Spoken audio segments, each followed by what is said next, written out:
नमस्कार, मैं हूं आपके साथ आस्था कौशिक। अमेठी और रायबरेली कांग्रेस की परंपरागत सीट, जहां अब तक प्रत्याशियों का ऐलान नहीं हुआ, लेकिन दावेदारी जरूर हो रही है। अमेठी को लेकर राहुल गांधी पर बने सस्पेंस को खत्म करने के लिए सोनिया गांधी के दामाद रॉबर्ट वाड्रा ने बड़ा बयान दिया है। उन्होंने कहा, अमेठी से चुनाव लड़ने में मुझे कोई परेशानी नहीं। तो वहीं रायबरेली सीट पर प्रियंका गांधी की उम्मीदवारी के भी संदेश दे दिए गए। आपको एक रिपोर्ट दिखाते हैं। अमेठी से मैं हूं और प्रियंका रायबरेली से हैं।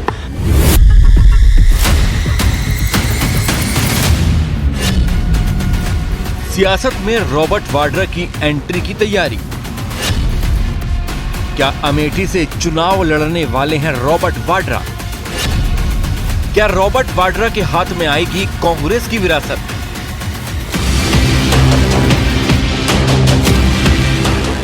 ये सवाल इत्तेफाकन नहीं है, क्योंकि रॉबर्ट वाड्रा जो इशारा कर रहे हैं वो तो यही कहता है कि सोनिया गांधी के दामाद और प्रियंका गांधी के पति रॉबर्ट वाड्रा भी अब अमेठी से लोकसभा चुनाव लड़ सकते हैं। सुनिए क्या दलील और क्या पिच तैयार की है रॉबर्ट वाड्रा ने। जो वहाँ की अभी सांसद हैं, उनसे वो अमेठी के लोग बहुत परेशान हैं। वो चाहते हैं कि गांधी परिवार का कोई भी सदस्य वापस आए, वहाँ वो भारी बहुमत से जिताएंगे। यहाँ तक कि वो मेरे से भी प्रेरणा करते हैं और आशा करते हैं कि मैं वहाँ अपना पहला कदम अगर राजनीति में रखता हूँ और सांसद बनने की सोचता हूँ तो मैं अमेठी को ही रिप्रेजेंट करूँ। यही वजह है कि जिस ग्राउंड पर रॉबर्ट वाड्रा अमेठी के रण में कूदने की मंशा जाहिर कर रहे हैं, वो ग्राउंड ही अपने आप में सारी कहानी बयां करता है। शायद यही वजह है कि रॉबर्ट वाड्रा बीजेपी के निशाने पर आ गए हैं। जमीनी पकड़ रखने वाले कांग्रेस पार्टी के तमाम नेता एक एक करके कांग्रेस पार्टी से अपना हाथ छुड़ा रहे हैं। ऐसे में अब एक बहुत जमीन पर व्यापक प्रभाव रखने वाले नेता रॉबर्ट वाड्रा ने अब इच्छा जताई है कि वो भी चुनाव लड़ना चाहते हैं, क्योंकि जमीनों से उनका विशेष जुड़ाव है। तो अभी जमीनी नेता के आने से कांग्रेस पार्टी की जमीन कितनी मजबूत होगी, ये तो वक्त बताएगा। ऐसे लोग जो अमेठी से पलायन कर गए, जिनका 5 साल से अमेठी से उत्तर प्रदेश से कोई लेना देना नहीं है, वो ये तय करेंगे। ये निर्णय अमेठी की जनता को करना है और अमेठी की जनता भारतीय जनता पार्टी के साथ है। इतना ही नहीं, बीजेपी नेता तरुण चुग ने इसे एक बार फिर कांग्रेस की वंशवाद वाली राजनीति से जोड़ दिया। केवल गांधी नाम लेकर अपनी राजनीति करना और ऐसा सोचना कि ये वंश ही उन्हें सब कुछ दिलाएगा। अब देश की जनता परिवारवाद से हाथ जोड़ बैठी है और लोकतंत्र के लिए परिवारवाद एक घातक। मौजूदा वक्त में कांग्रेस और यूपी के समीकरणों की बात करें तो यूपी से कांग्रेस के हिस्से में 17 सीटें आई हैं। इनमें से सिर्फ 3 सीटों पर अब तक उम्मीदवारों का ऐलान नहीं हुआ है, जिनमें रायबरेली और अमेठी की सीट है।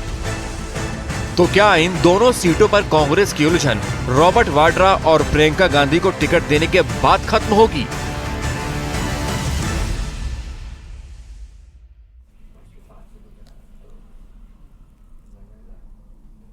अमेठी में कांग्रेस के कार्यकर्ता रॉबर्ट वाड्रा के पोस्टर लगा रहे हैं। रॉबर्ट वाड्रा को अमेठी से चुनाव लड़ाने की मांग कर रहे हैं और उसको लेकर सोशल मीडिया पर पोस्टर भी वायरल किया गया, जिस पे लिखा है, परायों ने दिया धोखा बार बार, छोड़ कर गए पार्टी, वक्त है अब अपनों पर विश्वास का, चुनो उन्हें जो साथ दे जीवन भर।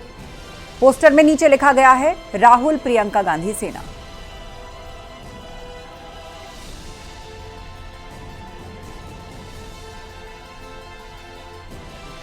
तो ये पोस्टर है जो कि अमेठी में लगाया गया है। जन जन के मन का भाव, अमेठी मांगे बदलाव, रॉबर्ट वाड्रा जी बने बदलाव का चेहरा, ऐसे पोस्टर लगाए गए हैं। राहुल प्रियंका गांधी सेना, इस पोस्टर के नीचे लिखा गया है।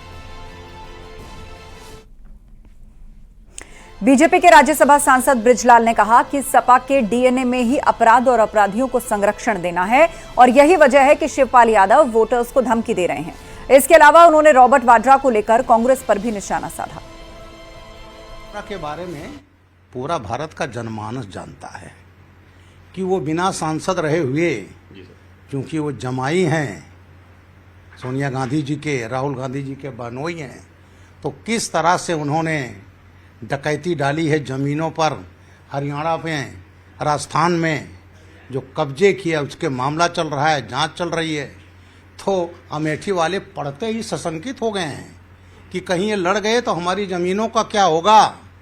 लेकिन उनको मालूम होना चाहिए उनकी हिम्मत नहीं लड़ने की, और माननीय स्मृति ईरानी के सामने ये कहीं खड़े नहीं हो सकते।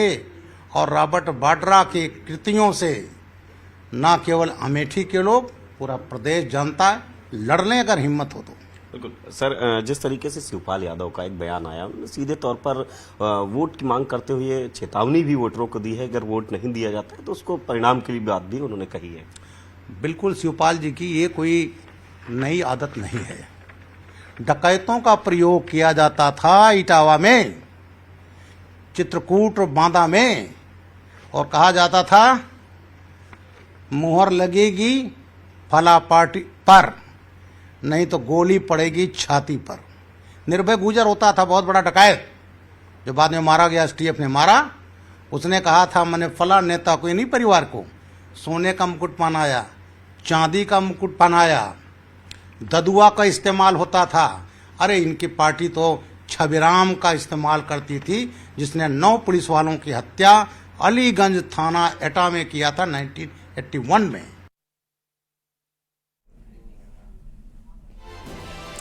और सीएम योगी आदित्यनाथ ताबड़तोड़ प्रचार अभियान कर रहे हैं। इसी के तहत सीएम योगी बागपत लोकसभा सीट पर बीजेपी और आरएलडी के साझा प्रत्याशी राजकुमार सांगवान के लिए प्रचार करने पहुंचे। इस दौरान मंच पर आरएलडी अध्यक्ष जयंत चौधरी भी मौजूद रहे। अपने संबोधन में सीएम योगी ने न सिर्फ सरकार की उपलब्धियां गिनवाई, बल्कि विरोधियों पर भी तीखा प्रहार किया।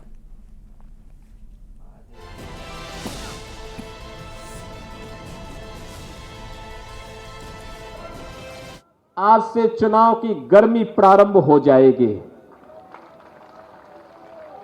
ये बागपत है, इसके लिए तो महाभारत हुआ था, आप जान रहे हैं ना।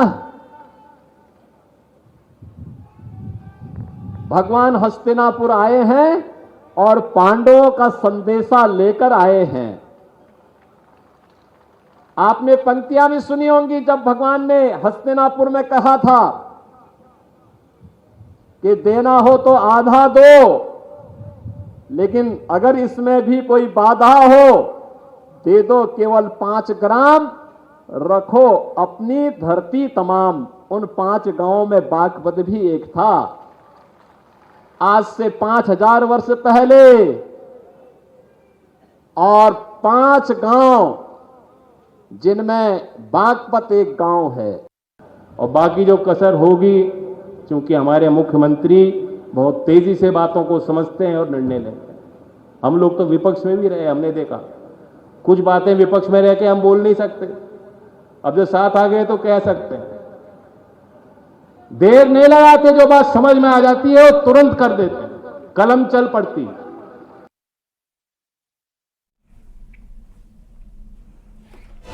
लोकसभा चुनाव के लिए कांग्रेस ने अपना घोषणा पत्र जारी कर दिया है। कांग्रेस अध्यक्ष मल्लिकार्जुन खड़गे, सोनिया गांधी और राहुल गांधी ने पार्टी मुख्यालय में घोषणा पत्र जारी किया। इस मौके पर पी चिदंबरम और केसी वेणुगोपाल भी मौजूद रहे। इस घोषणा पत्र में 5 न्याय और 25 गारंटियां शामिल हैं। ये गारंटियां अलग अलग वर्गों जैसे युवाओं, महिलाओं, किसानों और श्रमिकों के लिए तैयार की गई हैं।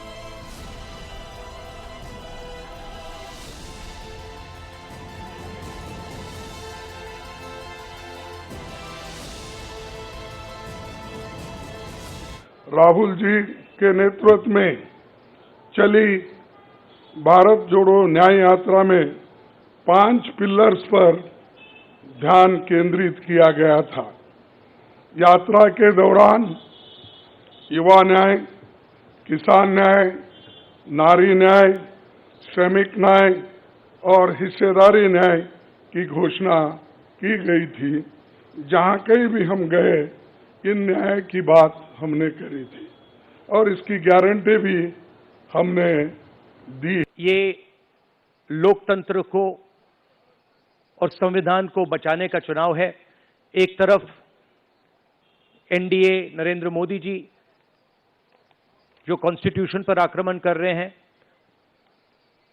लोकतंत्र पर आक्रमण कर रहे हैं, इंस्टीट्यूशंस को कैप्चर कर रहे हैं और दूसरी तरफ इंडिया अलायंस जो कॉन्स्टिट्यूशन की रक्षा करता है, लोकतंत्र की रक्षा करता है। तो ये चुनाव इन दोनों फोर्सेस के बीच में है। कांग्रेस के घोषणा पत्र पर पीएम मोदी ने करारा हमला बोला। चुरू की रैली में पीएम मोदी ने कांग्रेस के घोषणा पत्र पर निशाना साधते हुए कहा, घोषणा पत्र नहीं, हमारे पास संकल्प पत्र है। हमने 2019 के सभी संकल्प पूरे किए, कोविड काल के बावजूद वादा पूरा किया। बीजेपी जो कहती है वो जरूर करती है। पीएम मोदी ने और क्या कहा, आप भी सुनिए। भाजपा जो कहती है वो जरूर करती है। दूसरी पार्टियों की तरह भाजपा केवल घोषणा पत्र नहीं जारी करती, हम तो संकल्प पत्र लेकर के आते हैं।